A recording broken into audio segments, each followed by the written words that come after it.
আদিত্য আর বাকিরা সুদীপার সাথে দেখা করতে আসে। এরপর নার্স সেখানে এসে সুদীপাকে খাবার খাওয়ানোর জন্য বলে। সুদীপা বলে, আমার ক্ষুধা নেই, আমার ক্ষুধা পাচ্ছে না।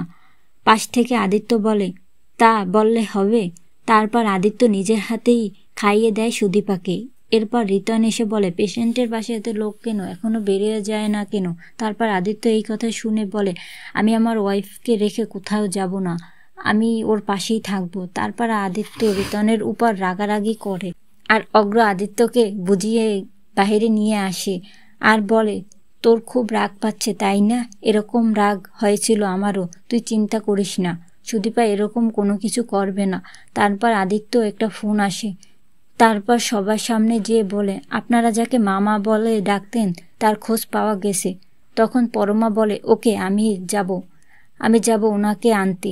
পাশ থেকে সুদীপা এরকম কথা বলে। না শুনে বলে, আপনার কোনোভাবেই যেতে পারবেন না, আপনার অবস্থা তো ভালো নেই, আমরা এখন আপনাকে ছাড়তে পারবো না। আদিত্য বলে, আপনার যাওয়ার দরকার নেই, আপনি এখানেই রেস্ট করুন। তারপর সেখান থেকে সবাই চলে যায়। সুদীপা রিতনেকে বলে, আমাকে একটা হেল্প করতে পারবা?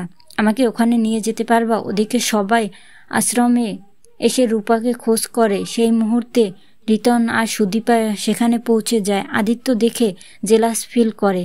এরপর সুদীপা সেখানে থেকে আসে।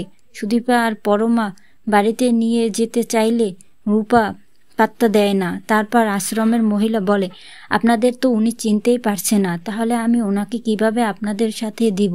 সুদীপা বলে, আপনারা তো জানেন ওনার মাথা ঠিক নেই।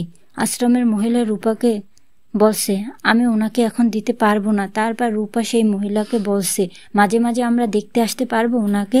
তারপর উনি বলছে, হ্যাঁ ঠিক আছে, আপনারা সবসময় চাইলেই দেখতে আসতে পারবেন।